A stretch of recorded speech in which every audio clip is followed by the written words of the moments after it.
Selamat sore, salam sejahtera bagi kita sekalian. Shalom, salve, Om Swastiastu, Namo Buddhaya, salam kebajikan. Yang saya hormati Wakil Presiden Republik Indonesia, Saudara Gibran Rakabuming Raka, para Menteri Koordinator yang saya hormati, para Menteri, para Kepala Badan, Ketua Dewan Ekonomi Nasional, para Penasihat Khusus Presiden,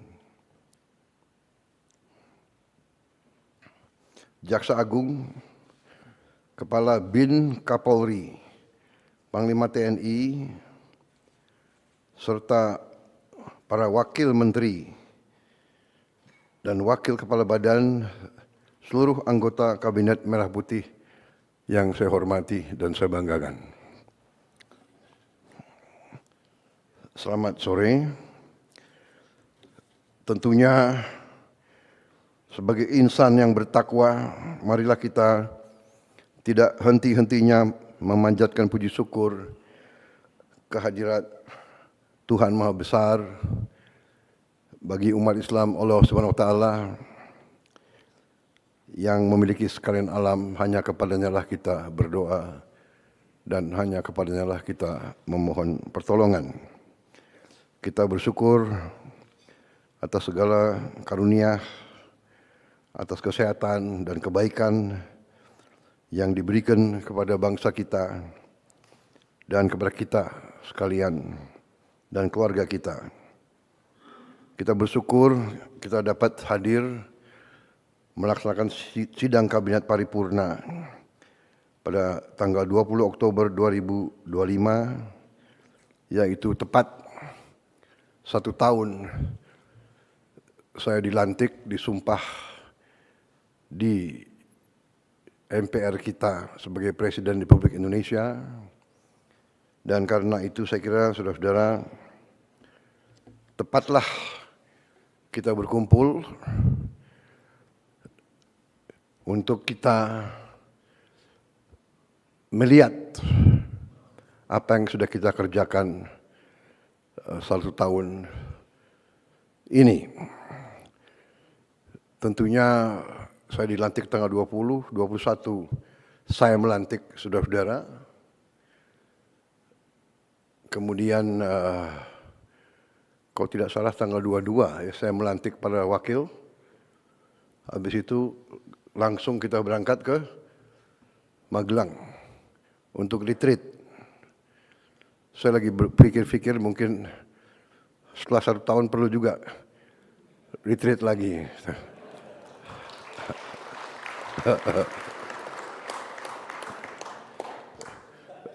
Rupanya saudara-saudara sudah nostalgia ingin tinggal di tenda.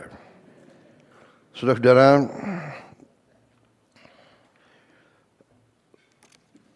sebagai warga negara yang bertanggung jawab, saya ingin pertama tentunya mengucapkan terima kasih kepada saudara-saudara semua yang telah dengan tekun, dengan kerja keras, dengan disiplin, telah memberi dharma baktimu yang sebaik-baiknya kepada bangsa dan rakyat kita di pemerintahan yang saya pimpin. Saya berterima kasih saudara-saudara yang berasal dari berbagai sumber yang berbeda-beda, daerah yang berbeda-beda, suku dan agama berbeda-beda, dari partai politik yang berbeda-beda. Ada yang partai politik yang berjuang dalam koalisi kita di pemilu, Pilpres, ada juga yang tidak, tapi kemudian sadar dan bergabung.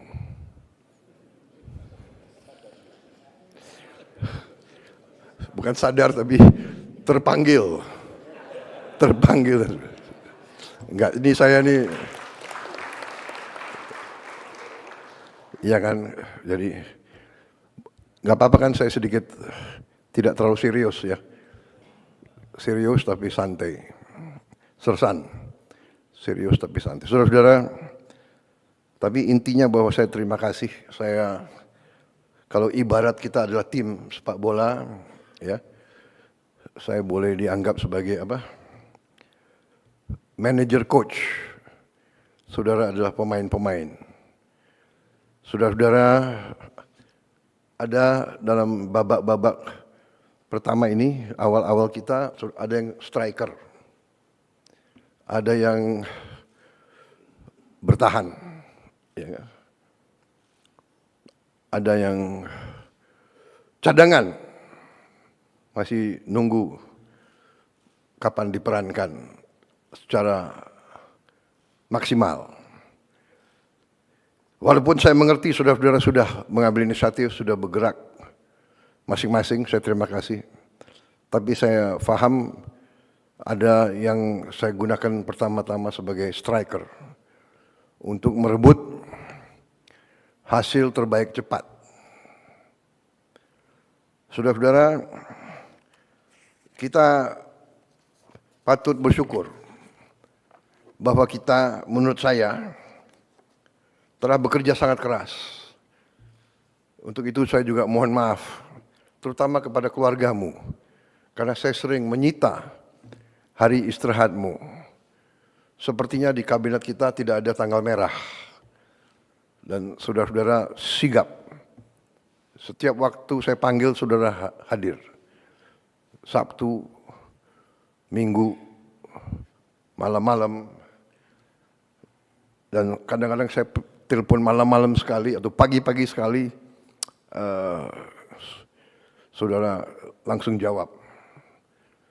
Saya tidak mengerti, mungkin telepon di sebelah bantal, tapi saya terima kasih. Karena memang kalau saya lagi ingat sesuatu, saya harus hubungi segera. Ya. Takut saya lupa. Saudara-saudara, kita, saya kira boleh berdiri di depan rakyat kita dengan, saya kira rasa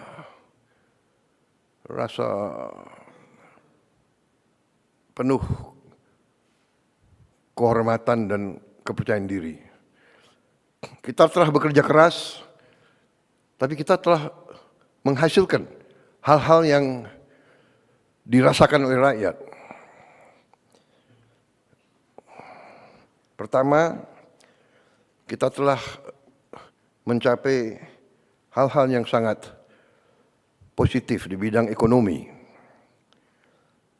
Di tengah ketidakpastian dunia, di tengah perang pecah di mana-mana, hitungan terakhir tadi malam ada 110 perang.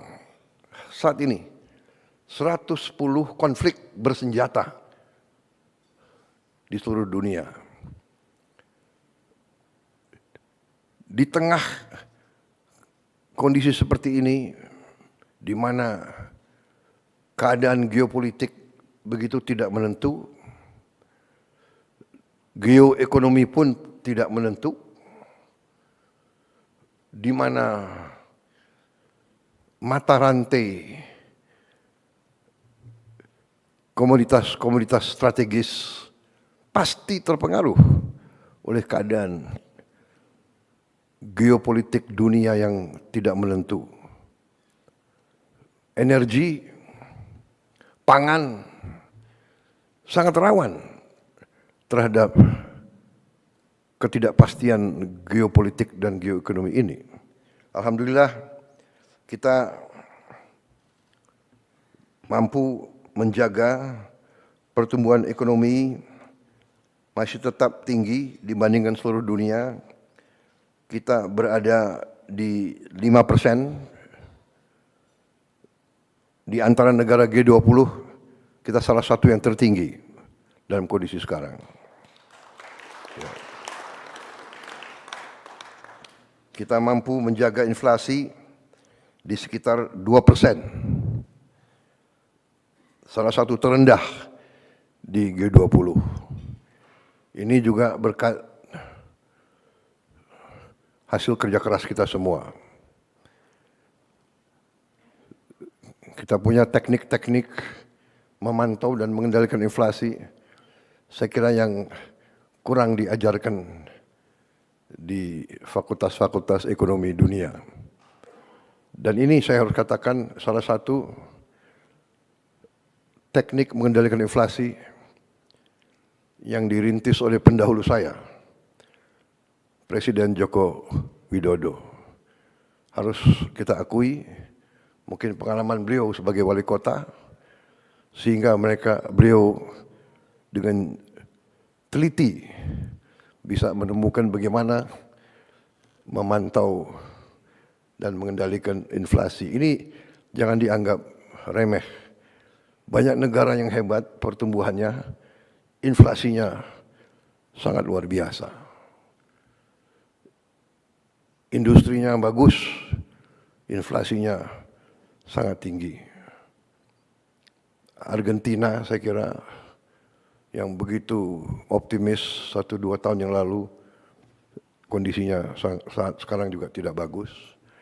Dan banyak negara yang inflasi masih sulit untuk dikendalikan. Defisit APBN kita jaga di bawah batas 3% dari PDB.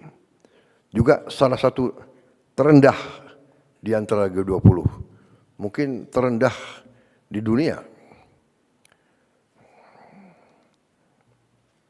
Indeks harga saham gabungan telah tembus 8.000, tertinggi sepanjang sejarah Republik kita. Ini juga di luar dugaan. Ini juga saya kira akibat kerja keras para menteri-menteri di bidang ekonomi. Ya.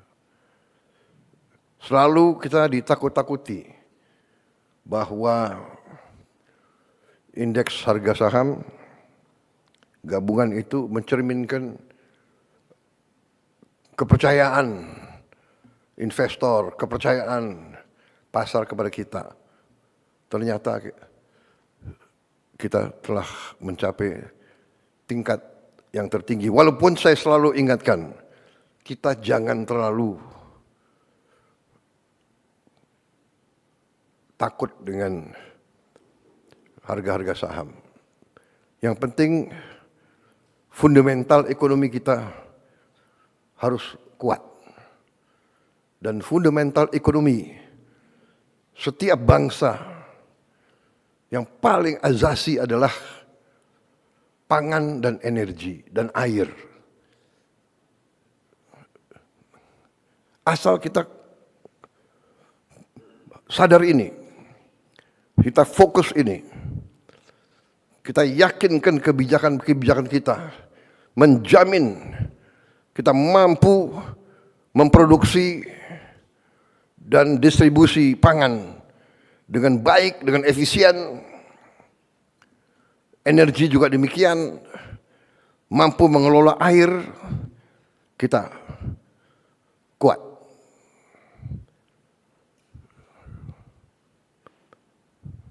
Mata uang, harga saham bisa fluktuasi.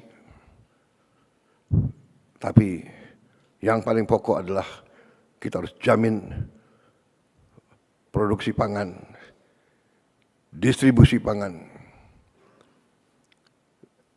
dan energi, serta pengelolaan air yang baik.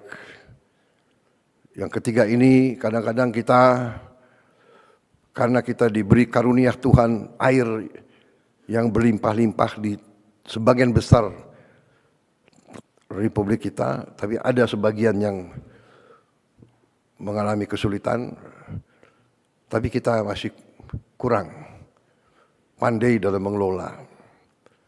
Kadang-kadang air ini malah menjadi bencana, banjir dan sebagainya. Tapi kita bersyukur di banyak bagian dari dunia ketersediaan air sangat sulit.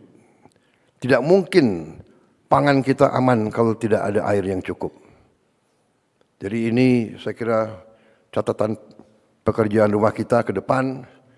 Kita harus dalami masalah air ini. Ya. Saya juga minta Menteri Dikti dan Sains coba dipelajari prodi-prodi di universitas-universitas kita, apakah cukup ya, mempelajari masalah air ini. Bagaimana mencari air, bagaimana mengelola distribusi air, bagaimana mencegah banjir. Air harus jadi sumber produktivitas, jangan menjadi sumber bencana. Saya kira sudah ratusan tahun, ribuan tahun kita pasti tahu daerah-daerah kerendahan pasti banjir kalau musim hujan, apalagi hujan yang tiba-tiba begitu padat karena program atau karena kondisi perubahan iklim.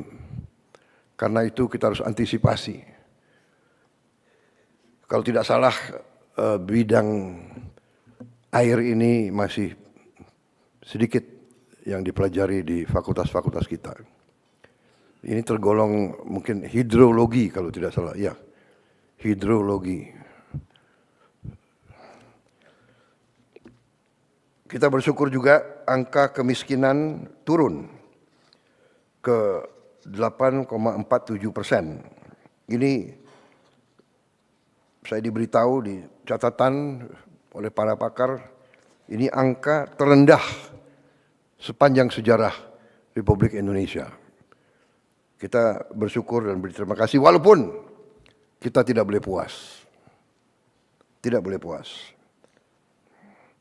Tingkat pengangguran terbuka juga turun ke angka 4,76%. Ini adalah terendah sejak krisis 1998. Sekali lagi, kita tidak boleh puas karena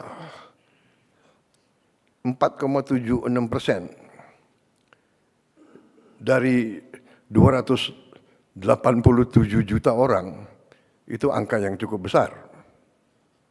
Dan bagi mereka yang perlu pekerjaan segera, ini sesuatu yang harus kita pikirkan dengan seksama. Kita paham bahwa tingkat pengangguran ini sangat meresahkan bagi mereka yang sangat butuh pekerjaan. Kita paham, karena itu kita bekerja keras. Tetapi ini masalah dunia, apalagi dengan perkembangan teknologi yang demikian pesat, terjadi disrupsi dalam produksi dan industri. Ini harus kita perhitungkan. Munculnya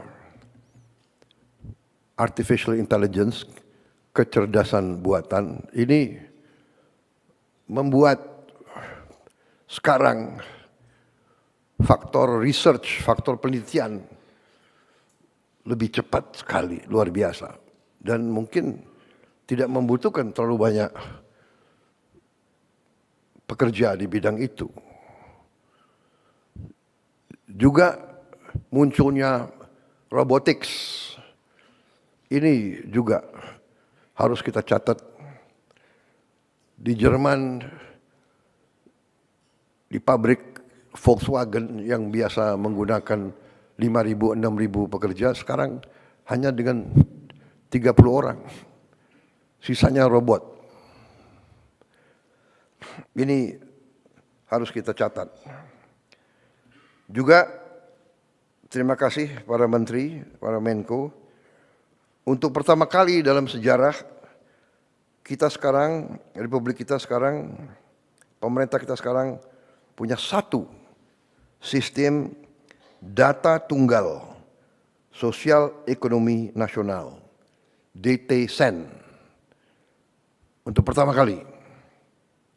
Sekarang tidak ada kementerian, tidak ada lembaga yang boleh pakai datanya sendiri-sendiri. Satu data.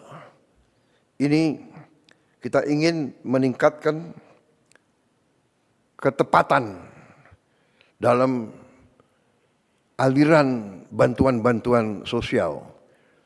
Data yang keliru bisa mengakibatkan penghamburan uang. Data yang keliru bisa mengakibatkan mereka yang berhak menerima bantuan tidak menerima. Mereka yang tidak berhak menerima. Jadi ini saya kira arti strategis daripada data tunggal sosial ekonomi nasional. Kita juga terus bekerja keras untuk melakukan digitalisasi dan penggunaan teknologi untuk menjalankan pemerintahan yang lebih efisien. Di bidang kesehatan, pendidikan, dan kemanusiaan. Hari ini program makan bergizi gratis sudah sampai pada tahap 12.508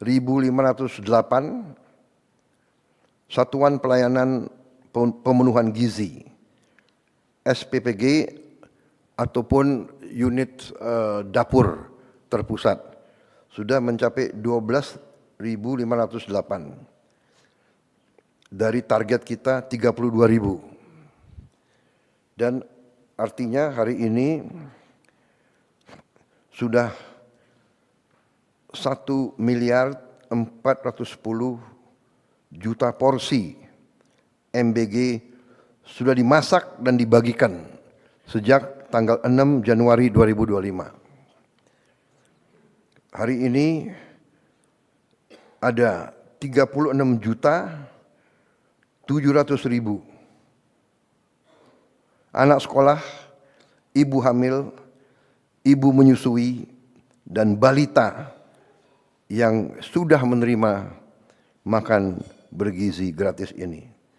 36.700.000. Ini mungkin tiap hari berarti kita beri makan 6 Singapura mungkin. Ini prestasi yang dipantau banyak negara. Yang saya tahu, Presiden Brazil memberitahu kepada saya mereka butuh 11 tahun untuk mencapai 40 juta. Kita alhamdulillah dalam 1 tahun kita mencapai 36 juta. Memang Kepala BGN bekerja keras supaya pada hari ini mencapai 40 juta. Tapi saya menyampaikan jangan dipaksakan. Ojo ngoyo. Yang penting baik pelaksananya.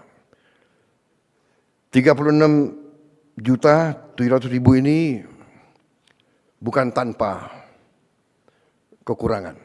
Ya. Ada beberapa ribu yang keracunan makan, sakit perut. Tetapi kalau diambil statistik, 8.000 dari 1.410.000.000, saya kira masih dalam koridor error yang manusiawi. Kalau tidak salah, kekurangannya adalah atau katakanlah angka yang sakit itu adalah mungkin sekitar 0,0007,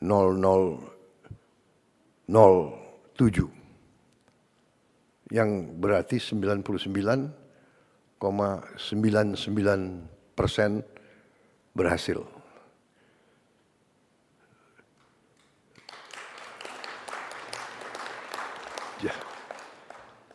Jadi saya kira dalam sepanjang usaha manusia, hampir tidak ada usaha manusia yang dilaksanakan selama 1 tahun dengan volume yang demikian besar, yang zero error, zero defect, sangat sulit. Walaupun kita tidak boleh menerima. Terus saya tekankan Kepala BGN dan jajarannya untuk menghasilkan suatu prosedur tetap yang ketat, menggunakan alat-alat yang terbaik untuk kita jamin kekurangan atau penyimpangan tidak terjadi. Tetapi kita juga harus yakinkan para guru-guru dan semua yang terlibat untuk mendidik anak-anak kita untuk kalau mau makan pakai tangan harus cuci tangan dengan sebaik-baiknya. Berarti di tiap sekolah harus tersedia air yang bersih, juga dengan sabun. Tapi sebaiknya kita mulai didik anak-anak kita, karena namanya anak-anak, mungkin dia merasa sudah dicuci atau dia apa dan sebagainya, ya mungkin kita harus sekarang Kepala BGN mungkin sudahlah dibagi aja sendok yang sederhana, ya. Tidak apa-apa, ya kan? Saya kira sendok itu tidak terlalu mahal. Ya. Walaupun saya tahu kebiasaan rakyat kita memang lebih enak makan pakai tangan. Tapi ini kadang-kadang ya ini, kita sebagai pemimpin, sebagai guru, sebagai orang tua, tidak boleh malas untuk mengingatkan. Saudara-saudara, selain itu, ya, 43 juta orang sudah menggunakan program cek kesehatan gratis. Ini saya kira program pertama kali juga di sejarah Republik kita. Setiap warga negara berhak cek kesehatan gratis sekali dalam setahun. Pada hari ulang tahun dia. Dan ini mampu kita untuk bisa mencegah di saat dini. Supaya nanti biaya pengobatan lebih kurang kalau kita tahu dari dini kekurangan penyakit rakyat kita. Walaupun ini juga membuat suatu PR yang sangat besar bagi kita. Karena ternyata hasil cek kesehatan gratis ini sebagian besar rakyat kita punya masalah di gigi, di penyakit gigi. Sebagian besar. Artinya bahwa sekarang ya kita harus menghasilkan dokter gigi yang cukup banyak. Padahal kita tahu dokter umum saja kita kekurangan. Kekurangan kita sangat besar. Kalau tidak salah kekurangan kita di atas 140.000 dokter. Kita kekurangan di atas 140.000 dokter. Kita juga kekurangan spesialis, juga ribuan spesialis yang kita kurang. Ini PR dan ini tidak hanya kita.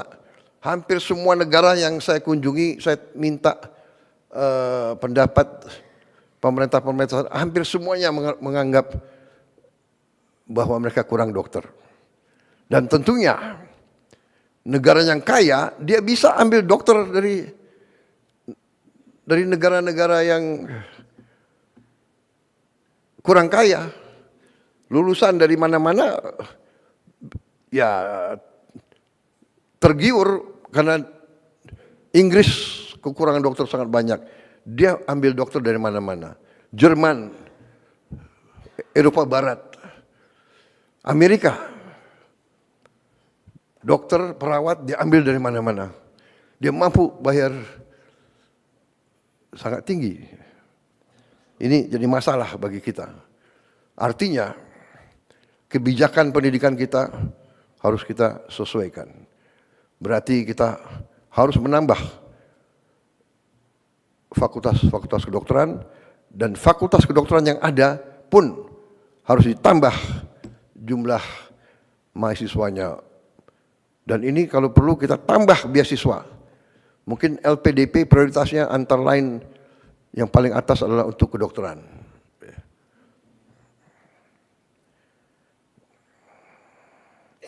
Juga kita sudah berhasil dari 500 sekolah rakyat yang kita perjuangkan, sudah berdiri 166 sekolah rakyat sudah beroperasi. Ini luar biasa. Saya terima kasih kepada menteri-menteri yang terkait. Saya berharap 100 itu di pertengahan tahun 2026 ternyata saudara-saudara berhasil beroperasi justru di tahun 2025. Sekarang 15.945 siswa dan siswi dari keluarga yang paling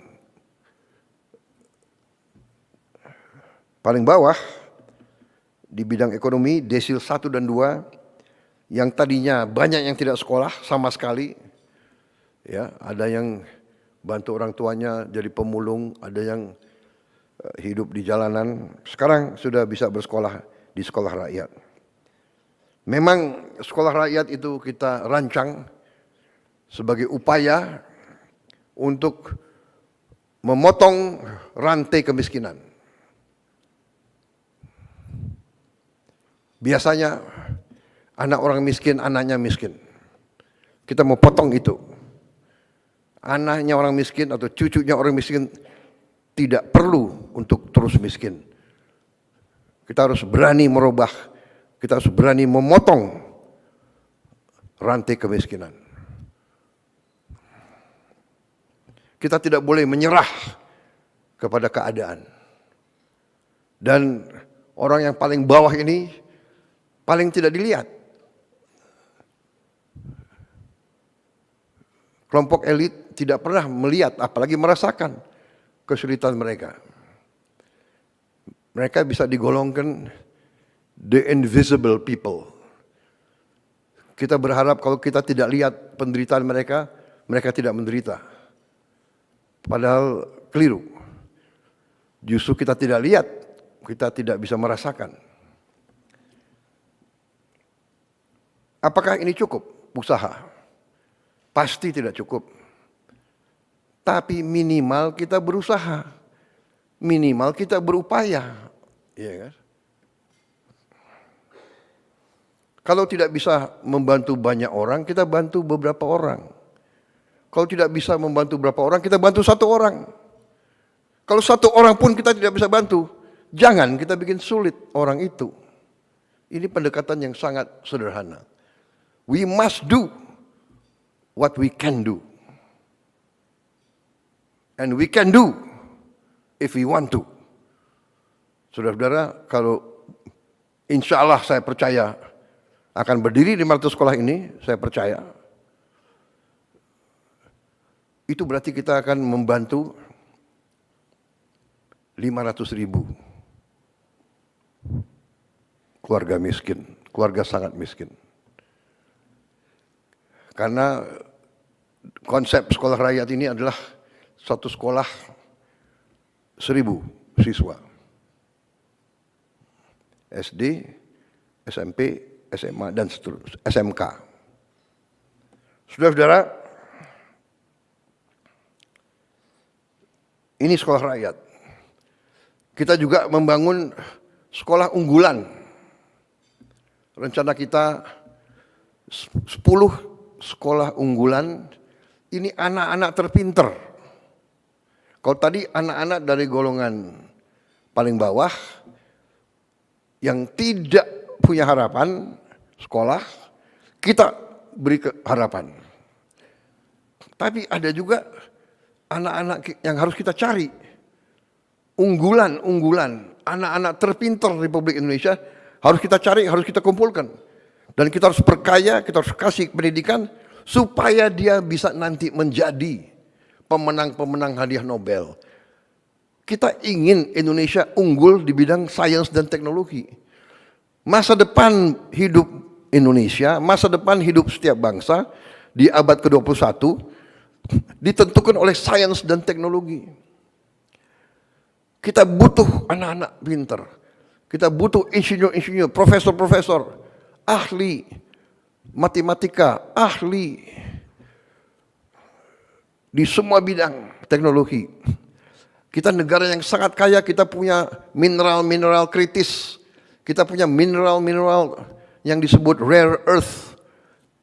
Tapi kita harus punya para ilmuwan, para scientist, para experts, pakar yang mampu mengelola kekayaan-kekayaan kita. Kita tidak boleh dibohongi lagi oleh bangsa-bangsa lain. Jadi saudara-saudara, kita bikin sekolah unggulan yang kita beri nama SMA Garuda.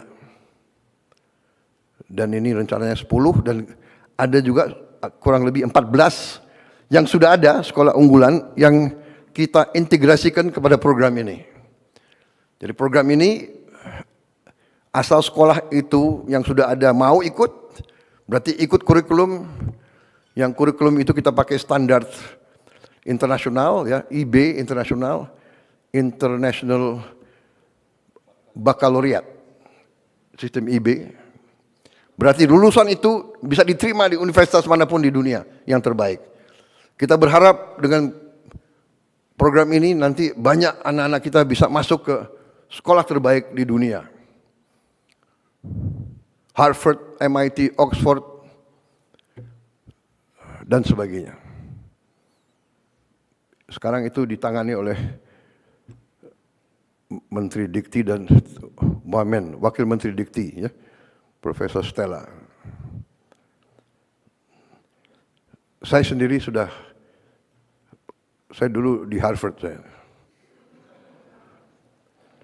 Tapi hanya ke toko buku. Tapi kalian sempat ya, berapa detik terkesan, ya. Saudara-saudara, kita sedang merenovasi 16.140 gedung SD, SMP, SMA. Ini sudah berjalan, sedang berjalan. Ini masih tidak puas sama sekali kita, karena kita punya 300.000 lebih SD, SMP, SMA, SMK, dan sekolah-sekolah lain, sederajat yang ada di pesantren-pesantren. Kalau tidak salah 330.000. Ya, Mendikdasmen ya, 330. Saudara-saudara, kita mengerti bahwa kita harus mengejar negara-negara lain.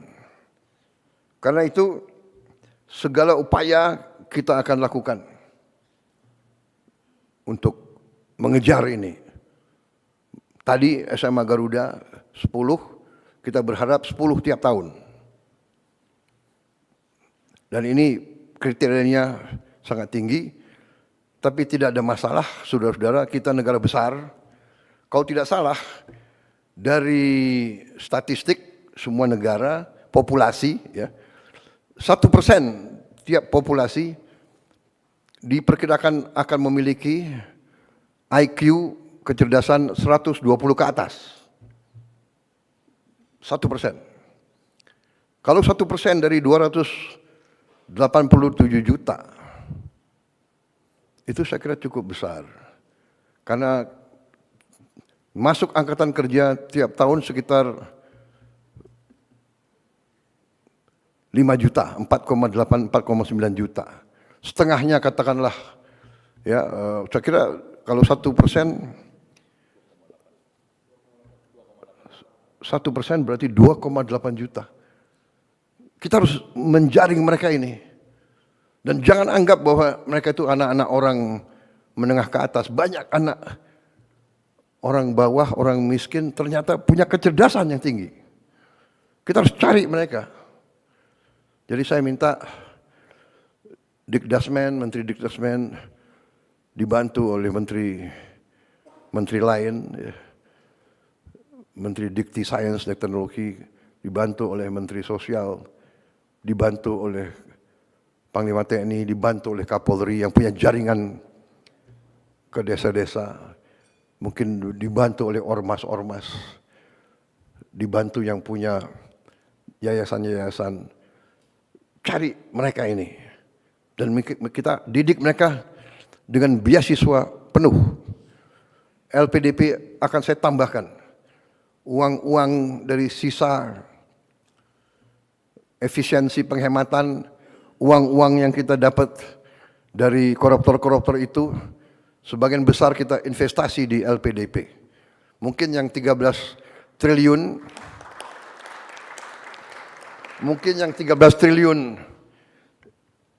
disumbangkan atau diambil oleh Jaksa Agung, hari ini diserahkan Menteri Keuangan, mungkin Menteri Keuangan mungkin sebagian bisa kita taruh di LPDP untuk masa depan. Ya. Saudara-saudara, salah satu program yang upaya kita untuk memperkuat pendidikan kita tahun ini akan memberi satu interaktif panel, interaktif flat panel, kayak layar, ya, interaktif, digital, 75 inch di tiap sekolah, SD, SMP, SMA, yang kita sudah adakan sekarang adalah, kalau tidak salah sudah dibagi ke mendekati 50.000 sekolah, ya Menteri, ya Dikdasmen, sudah 50.000 sekolah sudah dapat. Kemudian nanti totalnya tahun ini 288.000.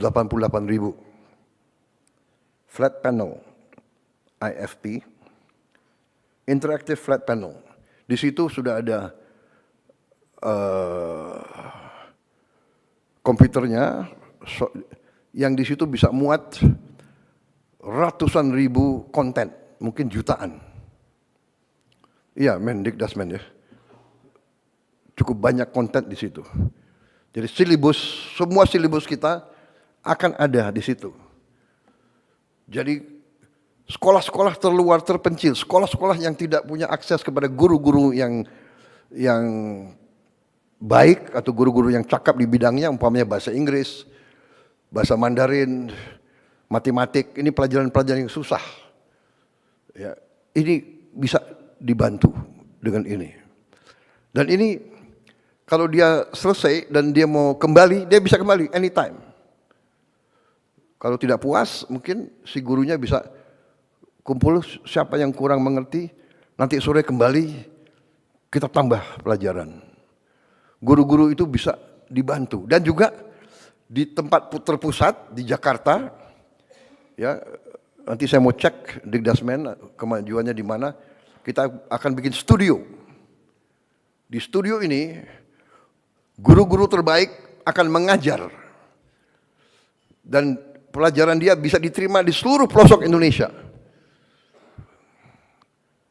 Jadi semua sekolah akan dapat akses kepada guru yang paling baik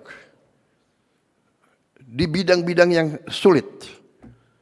Yang sangat sulit selalu adalah apalagi di gunung-gunung, pulau terpencil. Jangankan itu, saya yakin di pinggir Jakarta ini juga masih banyak sekolah yang tidak punya guru-guru yang menguasai pelajaran-pelajaran yang susah.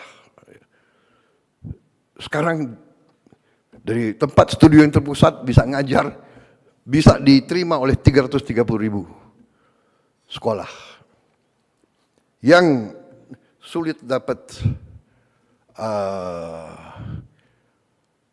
internet, wifi, sekarang sudah ada teknologi sangat murah bisa kita pasang di tiap sekolah.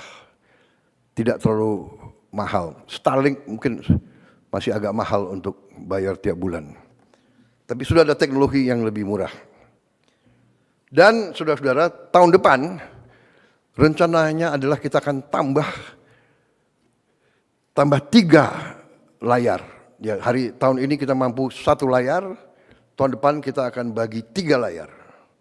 Berarti di setiap sekolah akan ada 4 ruangan yang punya layar ini.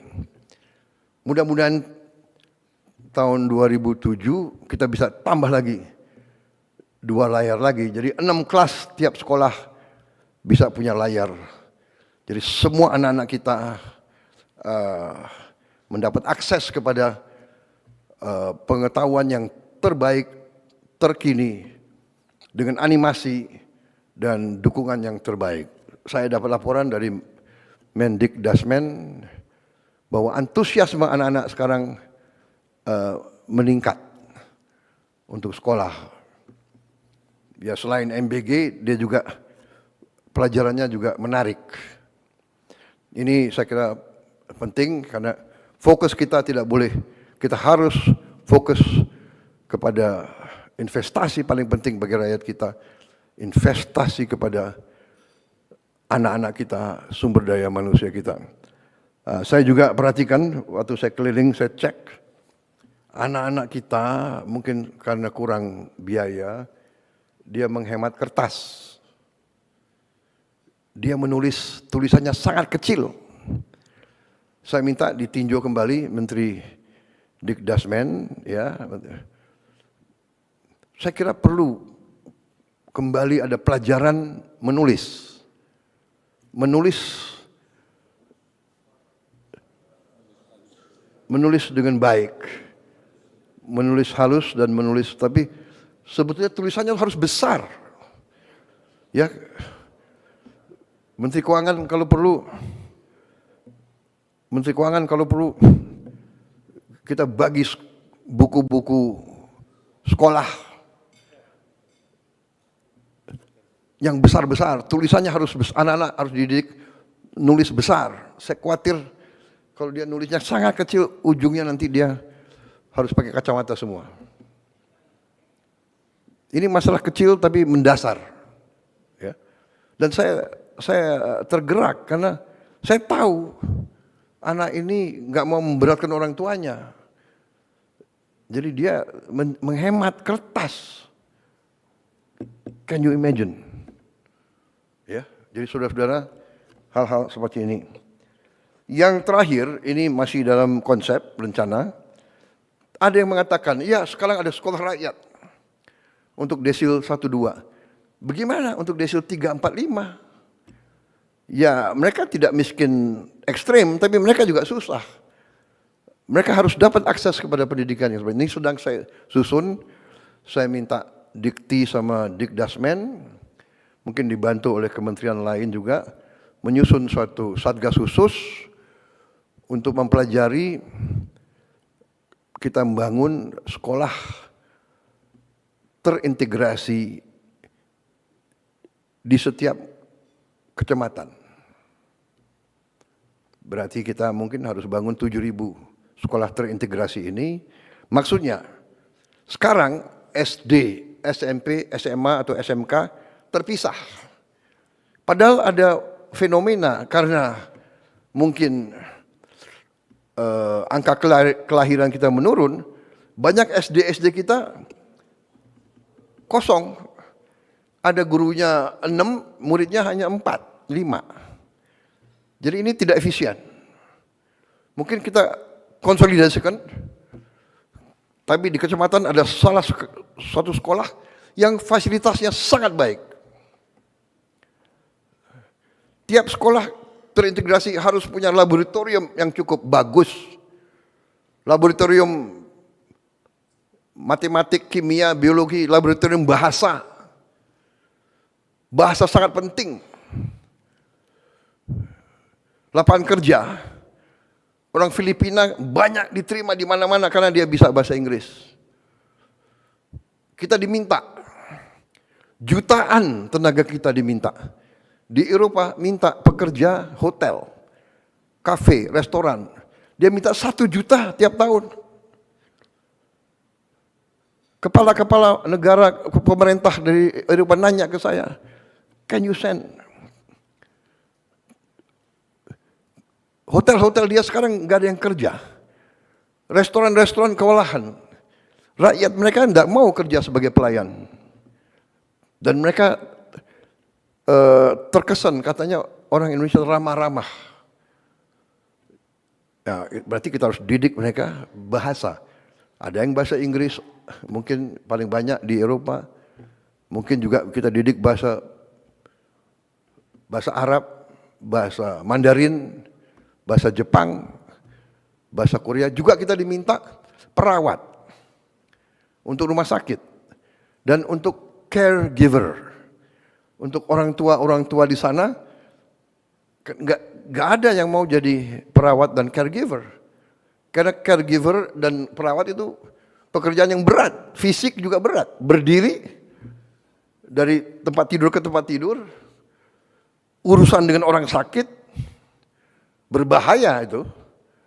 Di rumah sakit pusat daripada bakteri dan virus, dia harus berani, dia harus mandiin. Bayangkan ini pekerjaan, rakyat kita terkenal tabah dan sopan dan ramah. Mereka minta. Jadi ini harus kita siapkan ke situ. Karena tadi kita sadar lapangan kerja yang kita butuh. Jadi sekolah terintegrasi ini belum boleh saya gunakan sebagai prestasi. Ini baru embrio konsep. Ya. Tapi sekolah-sekolah ini saya kira sudah saatnya kita pikirkan. Jadi fasilitas sekolah rakyat dikurangi berasrama. Kenapa anak yang paling bawah ini kita taruh di asrama? Supaya keluar dari lingkungan kemiskinan. Jadi dia punya kepercayaan diri. Ya, kan? Ya paling banyak yang ingin ketemu orang tuanya, nggak apa-apa. Orang tua datang, dia juga pulang tiap akhir pekan, tapi dia keluar sementara 5-6 hari dari lingkungan kemiskinan. Tapi yang sekolah ini, dia pulang pergi, dia tidak berasrama. Artinya apa? Kita harus berani sekarang siapkan bus antar jemput untuk anak-anak sekolah itu. Tapi ini saya kira jalan keluar, dan ini nanti saya minta Dikdasmen dibantu Sains ya, dan dibantu menteri-menteri lain dalami ini, susun, dan kita mulai kerja. Mungkin 2026 sudah ada sebagian sekolah-sekolah terintegrasi ini. Jadi sekolah rakyat untuk yang paling bawah, sekolah terintegrasi untuk yang menengah, sekolah unggulan untuk yang terpinter. Belum tentu yang terpinter dari kelas atas. Dari manapun kita cari yang terpinter. Saudara-saudara, itu di bidang kesehatan, pendidikan, dan kemanusiaan. Masih ada tunjangan guru kita tingkatkan dan kirim langsung dari pusat ke penerima. Tidak lewat jalur-jalur lain yang biasanya tertahan di sini berapa hari, di sini berapa minggu, sekarang langsung. Juga kita teruskan 1 juta 44.174 mahasiswa mendapat beasiswa KIP kuliah. Dan juga kita berterima kasih mengucapkan selamat untuk pertama kalinya Universitas Indonesia tembus top 200 QS ranking universitas. Top 200. Tapi Menteri Dikti, Sains, Wamen, saya minta top 100. Ya. Bisa? Bisa? Oh.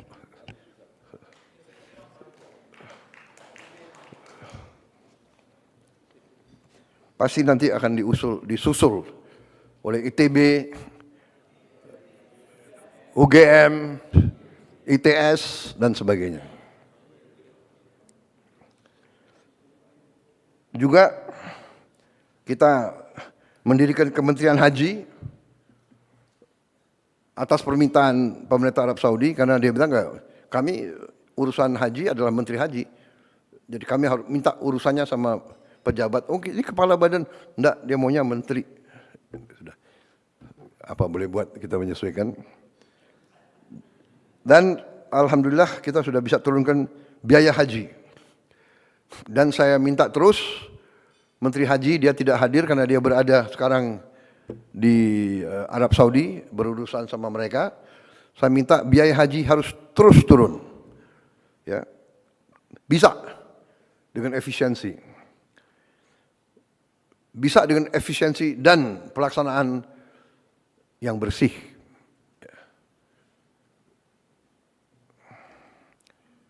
Waktu tunggu haji juga bisa dipercepat dari tunggu 40 tahun, sekarang bisa hampir setengah kita potong, tunggu 26 tahun. Tapi itu masih lama juga. Kita berusaha untuk memotong lebih. Tapi alhamdulillah pemerintah Arab Saudi untuk pertama kali dalam sejarah setuju pembangunan kampung Indonesia di kota Mekah. Jadi pemerintah Arab Saudi akhirnya saya datangi beberapa kali, saya lobby terus, mungkin beliau kasihan sama kita. Untuk pertama kali dalam sejarah diizinkan negara asing memiliki lahan, memiliki tanah di kota suci. Dirubah undang-undangnya khusus untuk kita. Kita negara pertama. Ya sesudah kita terserah yang lain menyusul ya. Tapi ini luar biasa ya. Kita ditawarin kalau tidak salah ada berapa puluh lahan. Mudah-mudahan kita dapat lahan. Kalau tidak salah ada berapa lahan yang tidak terlalu jauh dari Masjidil Haram, ada yang nyambung langsung. Ya, mudah-mudahan Menteri Agama sudah rintis dan sudah lihat terus. Nanti saya serahkan saja. Dan Kepala Danantara yang juga merintis, beliau bolak-balik ke situ sampai kepalanya botak.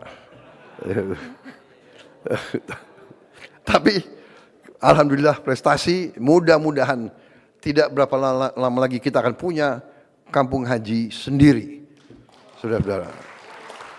Berarti nanti fasilitasnya kita atur sendiri, ya, makan semuanya kita atur supaya tidak ada lagi kekurangan atau penyimpangan atau kekecewaan daripada jemaah haji kita. Ini saya kira terobosan luar biasa, ya.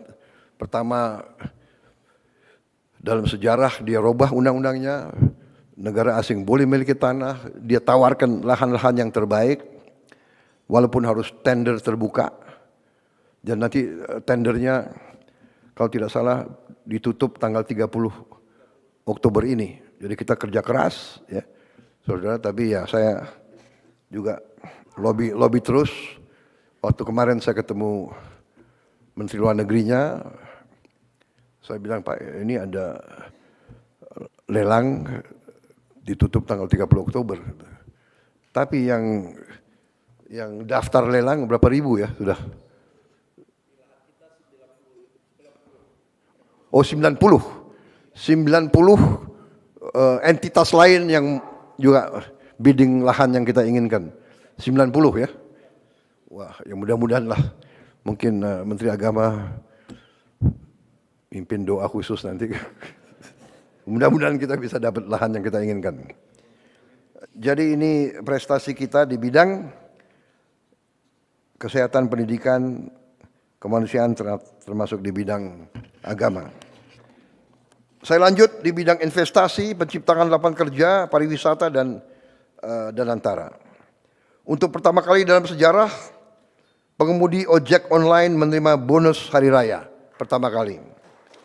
Juga sekarang kita sedang diskusi terus sama perusahaan-perusahaan terbesar ojol untuk kita cari pelayanan terbaik untuk pengemudi ojol ini, kemudian efisiensi sehingga tidak terjadi suatu persaingan yang saling merugikan. Tapi kita ingin supaya lapangan kerja ojol ini, pengemudi ojol ini terjamin. Kalau tidak salah ada 4 juta pengemudi ojol ya di 2 perusahaan besar itu, dan sekitar 2 juta pengusaha yang menggunakan ojol sebagai sarana jual beli UMKM. Jadi 6 juta orang hidup dari masalah ini. Kemudian upah minimum provinsi kita sudah naikkan 6,5% sampai 6,5%, tertinggi dari beberapa tahun yang sebelumnya.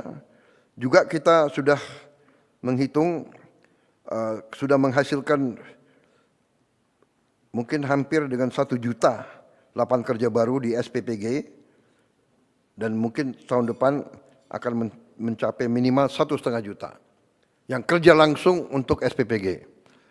Kita punya 30.000 SPPG nantinya kalau berfungsi semua. Tiap SPPG, tiap dapur membutuhkan 50 orang bekerja. Jadi 50 kali 30.000, 1,5 juta. Tiap dapur sekarang rata-rata menerima supplier yang jual telur, yang jual sayur, yang jual macam-macam itu rata-rata 15 per dapur. Masing-masing supplier mempekerjakan minimal 5 sampai 10 orang.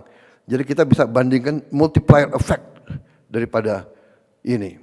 Saya kedatangan rombongan dari Rockefeller Institute. Mereka meninjau MBG kita dan mereka mempelajari. Dan mereka sampaikan bahwa kita ini sedang disorot oleh dunia, program kita. Dan dia mengatakan menurut dia ini program yang terbesar, roll out-nya dan paling cepat. Dan dia sudah meninjau beberapa, dan dia mengatakan sekarang ada 112 negara yang ikut program atau melaksanakan program ini. Waktu kita mulai, kita berada di negara ke-78 atau 79. Sekarang sudah tambah lagi sekian puluh negara yang merasakan pentingnya MBG ini. Dan dia katakan $1 yang dikucurkan untuk program MBG ini, returnnya, dampaknya itu, returnnya itu, hitungan mereka antara $5 sampai nanti di ujungnya $37. Anda bisa bayangkan, 5 kali menurut dia minimal dampak ekonominya. Jadi kalau kita tahun depan akan turunkan 330 triliun untuk MBG ini, yang artinya itu $20 miliar, kalau 5 kali itu arti ada $100 miliar beredar di desa, di kecamatan, di kabupaten. Jadi untuk pertama kali dalam sejarah Indonesia, uang yang disedot dari daerah ke pusat dan banyak di pusat lari ke luar negeri, kita balikan. Sekarang uang itu kita gelontorkan di desa-desa, di kecamatan, di kabupaten. Dan ini menurut para ahli, bukan dari saya, Anda bisa cek Rockefeller Institute. Kalau nggak salah itu senior vice presidentnya Mr. Roy Cohen kalau tidak salah, atau Roy Steiner. Maaf kalau saya lupa, maklum baru saja menginjak usia 74 tahun.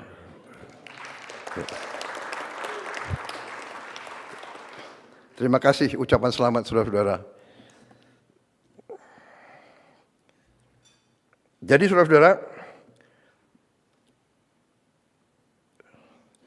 juga pelaksanaan MBG kita menggunakan mitra 18.895 UMKM, koperasi, BUMDes yang jadi bagian dari ekosistem MBG. Juga sesuatu yang menggembirakan, realisasi investasi kita.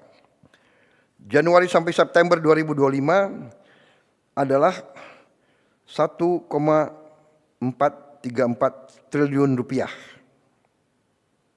Naik 13,7% dari periode yang sama di tahun 2024 dan menghasilkan lapangan kerja 346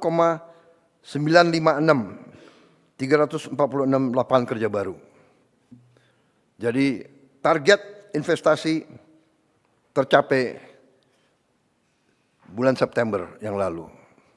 Ini saya kira suatu prestasi, juga menunjukkan bahwa iklim investasi kita masih diminati oleh banyak negara. Saudara-saudara, kita juga menggelontorkan program magang.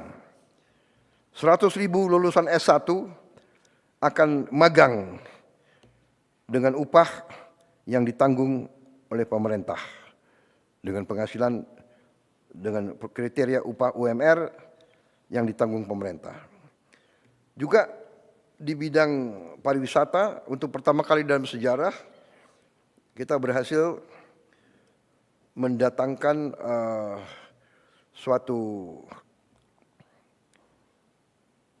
guide atau suatu penilaian dari Michelin. Michelin ini sangat terkenal, dan ternyata 33 hotel dan resort kita sudah mendapat bintang Michelin, 1 bintang minimal. Ini sangat penting di bidang pariwisata.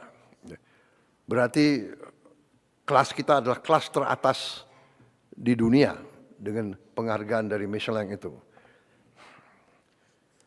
Jumlah wisatawan kita 1 tahun terakhir naik 12% menjadi 14,8 juta kunjungan. Saya kira ini perlu juga kita bangga.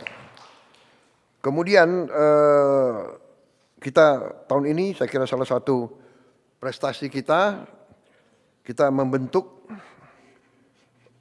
Sovereign Wealth Fund, dana investasi yang kita beri nama Danantara Indonesia. Ya.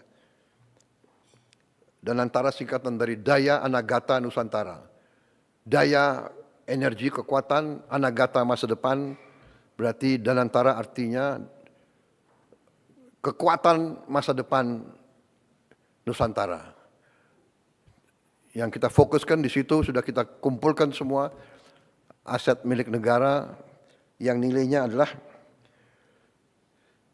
1.060 miliar dolar. Jadi 1 triliun US dollar akhirnya menjadi Sovereign Wealth Fund terbesar ke-5 atau ke-6 di dunia. Ini saya kira menjadikan kita punya kekuatan. Tadinya sendiri-sendiri, sekarang kita punya kekuatan. Contoh, sekarang Danantara proyek dia antara yang pertama adalah akan segera mulai membangun 34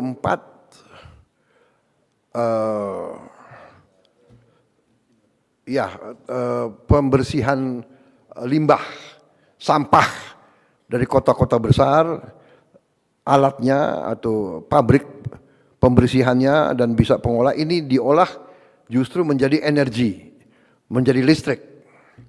Kita akan segera mulai 34. Ini sudah saya kira pembiayaan sudah tinggal kontrak dibagi-bagi, tinggal dinilai teknologi yang terbaik yang mana. Karena ini sangat penting. Ada tempat-tempat sampah yang sampahnya sudah menggunung. Terutama untuk DKI, Bantar Gebang, untuk Bandung, untuk Surabaya, dan untuk Bali. Ini sudah menjadi sesuatu yang sangat mendesak. Kalau tidak salah, di Bantar Gebang itu saya dapat laporan sudah mencapai puluhan juta ton itu. 55 juta ton. Limbahnya 55 juta ton. Sudah menggunung. Kalau terjadi hujan deras, dia bisa membahayakan banyak kampung di sekitar itu. Ini segera akan kita lakukan, insya Allah dalam 2 tahun kita selesaikan 34 kota. Ini sangat strategis karena ini menyangkut kebersihan, kesehatan. Ya bagaimana? Kita berharap pariwisata naik. Kalau Bali tidak bisa bersihkan sampahnya, bisa kita bayangkan mau nggak turis datang ke tempat yang kotor, yang jorok. Jadi ini strategis. Terima kasih Danantara. Segera dilaksanakan. Kemudian hilirisasi. Kita sekarang akan segera mulai membangun pabrik baterai terbesar di Indonesia. Nilainya 100 triliun. Ini kerjasama antara salah satu perusahaan baterai terbesar di dunia, CATL dan Antam. Di bidang UMKM, kita sudah ampuni hutang-hutang lama untuk para petani dan nelayan, sehingga kurang lebih 67.000 pelaku UMKM, petani nelayan sekarang bisa lagi mendapat akses modal ke perbankan. Kita juga sudah bentuk 81.613 koperasi desa dan kelurahan di seluruh Indonesia.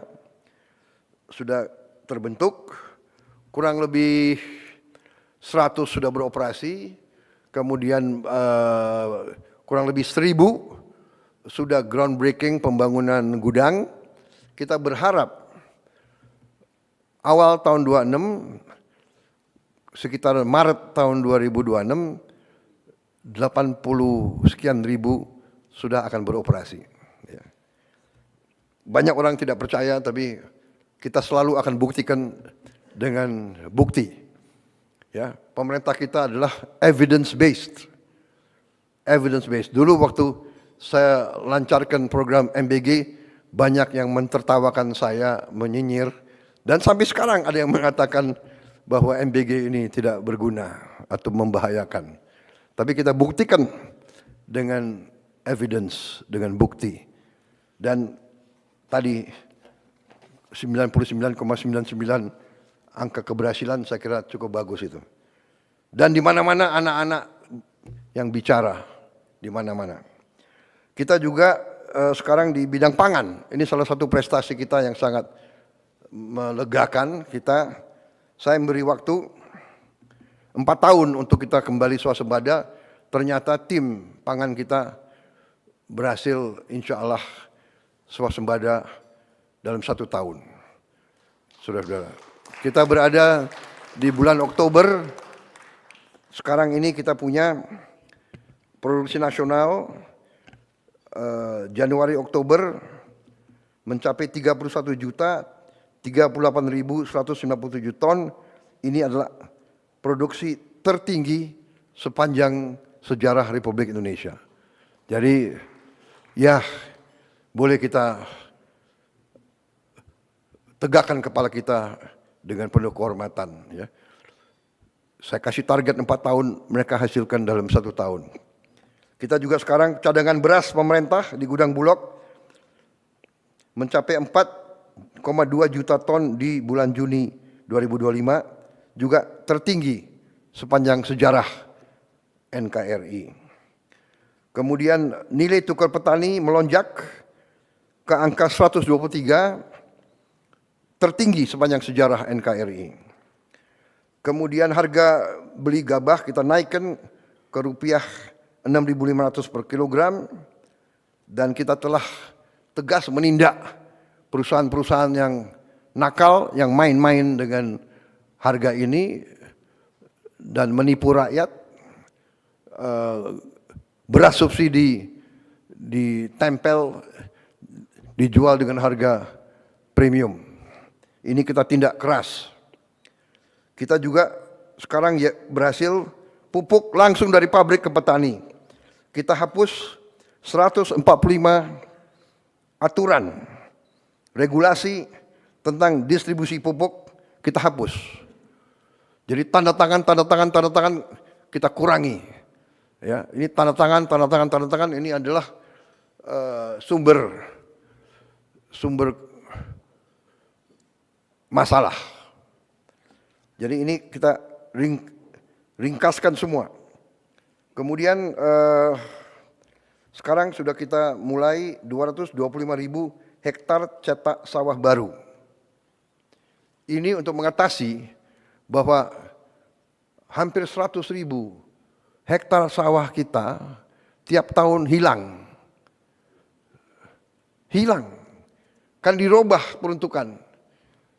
Dibeli, dijadikan real estate, dijadikan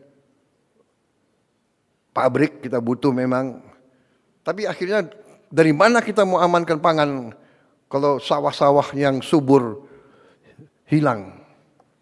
Kita segera harus mencetak. Dan alhamdulillah kita sudah mulai, mudah-mudahan akhir tahun depan kita lebih aman lagi. Kalau tidak salah sasaran kita akhir tahun depan 480.000 hektar sawah baru. Sawah lama pun kita intensifikasi dengan pompanisasi sehingga produksi kita bisa tadi melonjak luar biasa. Pupuk lancar, benih lancar, air lancar dengan intervensi kita. Kemudian kita amankan semua ekosistem produksi beras. Saudara-saudara, kita juga akan sekarang masalahnya adalah kita kekurangan gudang. Kita sudah siapkan dananya, kita akan Bulog akan mendapat bangun gudang 100 gudang dalam waktu yang sesingkat-singkatnya. Kemudian kita sudah mulai bangun 100 kampung nelayan yang kita akan bangun akhir 26 akan menjadi 1.100, dan ini juga selama 80 tahun kita berdiri belum pernah ada yang intervensi untuk memperbaiki kehidupan nelayan-nelayan kita. Sekarang kita akan melaksanakan program itu, di mana dari pilot project yang sudah dilaksanakan di Merauke, ternyata penghasilan nelayan akibat program desa nelayan ini naik 100%. Naik 100%. Jadi ini luar biasa ini. Karena tadinya dia nggak punya es. Hal yang paling dasar tidak punya es, karena nggak ada pabrik es di tempat-tempat terpencil. Bagaimana dia mau pelihara ikan dia melaut satu hari kembali, ya ikannya sudah tidak bagus. Sekarang tiap desa nelayan akan ada produksi es, akan ada cold storage, gudang, dan fasilitas-fasilitas lain. Kita juga sekarang sudah punya program, kita lagi membangun 1.582 kapal nelayan modern. Insya Allah akhir tahun depan dan 2027 kita akan punya 1.582 kapal nelayan modern dari GT 30 sampai GT 10.000. Ini menghasilkan devisa dan menghasilkan protein untuk rakyat kita. Capaian di bidang hukum dan pemberantasan korupsi.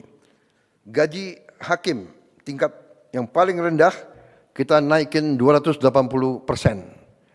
Dan ini akan kita terus pemantau. Kita minta hakim-hakim kita hidupnya baik, kualitas hidupnya baik, hidup terhormat, supaya dia tidak bisa disogok. Hakim-hakim kita tidak boleh dibeli oleh siapapun. Itu tujuan kita. Jadi saudara-saudara, bukan kita mau menganakmaskan siapapun, tapi ini sangat penting. Ya, dia tidak boleh bisa dibeli karena dia menangani kadang-kadang kasus triliunan. Tadi bukti, hari ini kita berhasil mendapat 13 triliun dari 17 triliun yang diputuskan oleh pengadilan. Jadi hakim-hakimnya itu menurut saya punya hati nurani, keberanian, dia putuskan, akhirnya kita selamatkan 17 triliun uang rakyat. Bayangkan dia nangani kasus 17 triliun, dia tidak punya rumah dinas. Saya dapat laporan bahwa sekian ribu hakim-hakim tidak punya rumah dinas. Dia harus kontrak. Banyak hakim-hakim kita harus kontrak. Ini kita perbaiki. Kemudian kita berhasil mengalihkan 306 triliun rupiah anggaran negara yang rawan korupsi, kita alihkan untuk program-program pro rakyat. 300 triliun, ini yang kita pakai untuk langsung ke rakyat. Kemudian kita bertekad tidak ada kasus-kasus korupsi yang tidak bisa diselidiki. Tidak ada, no more untouchable, nggak ada yang untouchable lagi.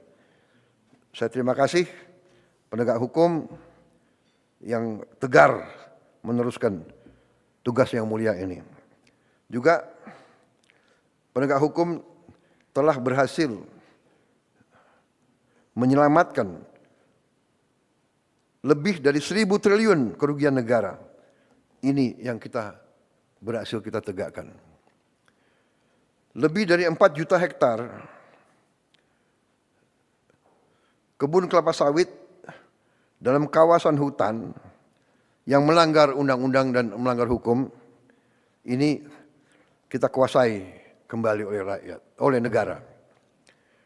Juga lebih dari 100 triliun kerugian dari tambang ilegal berhasil kita hentikan. Terutama kemarin dari Bangka Belitung, kita tutup, sampan pun tidak bisa keluar membawa hasil selundupan. Saya dilaporkan yang terakhir itu 1 sampan, isinya timah, berhasil ditangkap oleh Angkatan Laut kita.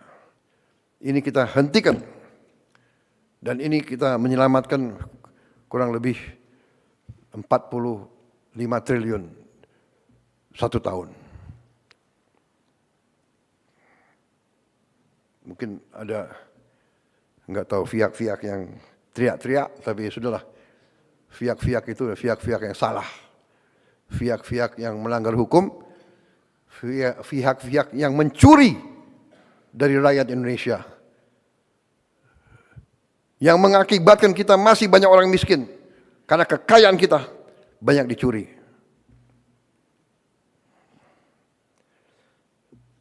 Saudara-saudara, di bidang pertahanan, keamanan, ketahanan, dan diplomasi, terus kita perkuat TNI dengan tambah batalion-batalion.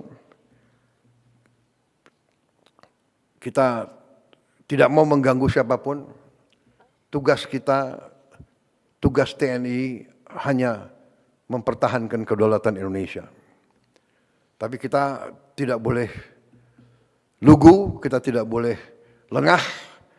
Tadi saya katakan ada 110 perang yang berlanjut, padahal anggota PBB ya sekitar 200. Bayangkan 110 konflik. Ya, mudah-mudahan kita bisa ikut berperan di bidang penyelesaian Gaza. Saya sudah perintahkan TNI siap untuk ngirim 20.000 Saya kira juga sudah ada kontak sama beberapa negara menanyakan kesiapan kita. Ya. Kita siap untuk mendukung upaya perdamaian di Timur Tengah. Dan bila perlu di tempat lain. Kita juga sudah mulai persiapan untuk membangun 535 km panjang tanggul laut di pantai utara Jawa. Ini untuk menyelamatkan 50 juta penduduk. Air laut naik 5 cm setahun. Jadi harus segera kita selamatkan ini. Karena di pantai utara Jawa ini juga kalau tidak salah 60% industri kita ada di pantai utara Jawa itu. Dan puluhan ribu hektar sawah-sawah yang subur juga di situ. Harus kita selamatkan. Saudara-saudara, saya kira itu capaian-capaian yang saya sampaikan. Dan ini menunjukkan saudara-saudara bahwa kita berada di jalan yang benar.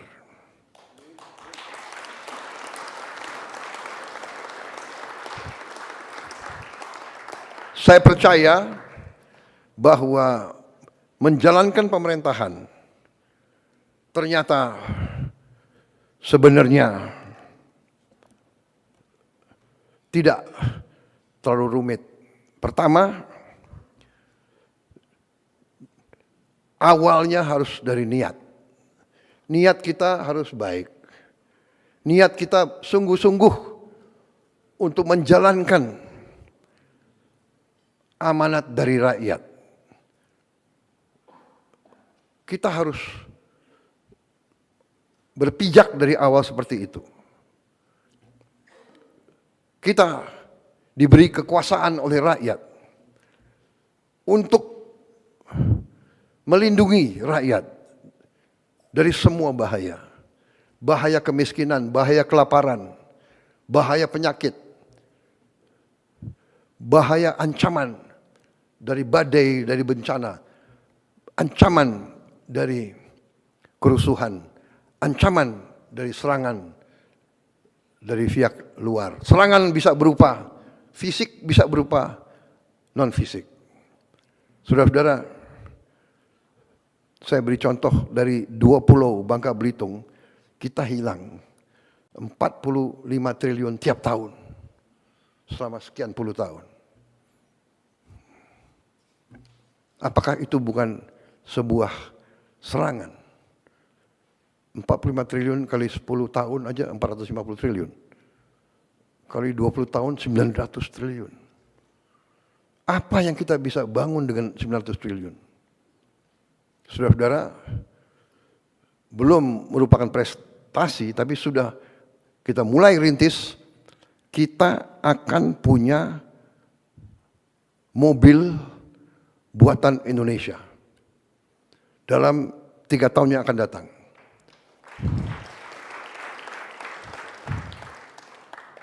Saya sudah alokasi dana, sudah kita siapkan lahan untuk pabrik-pabriknya, sedang bekerja sekarang tim. Kita sudah menghasilkan Jeep buatan Indonesia. Jadi sekarang pejabat-pejabat kita, perwira-perwira kita bangga, kita tidak pakai Jeep buatan negara lain. Kita pakai Jeep buatan Indonesia sendiri.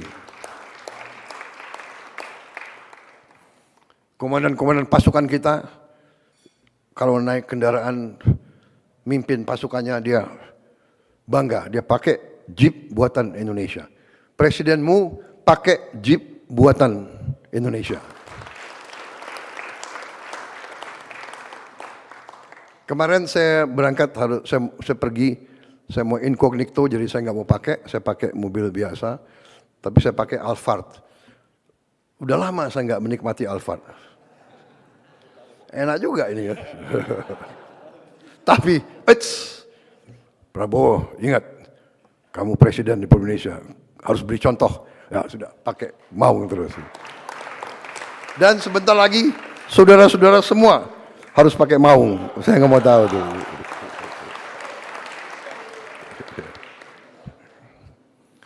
Yang mobil-mobil bagus pakai kalau libur saja. Ya pada saat saya nggak panggil kau, bolehlah kau pakai begitu. Saudara-saudara, saya kira itu yang bisa sampaikan karena masih banyak kamera. Nah, media terima kasih Anda dengan sabar. Dan sekarang saya persilakan menikmati hidangan yang disiapkan. Jadi usirnya sopan. Karena bagian ini nggak boleh kau dengar. Jadi ada hal-hal yang memang belum siap untuk diumumkan. Baik, sambil nunggu mereka keluar, saya minta izin saya minum kopi dulu.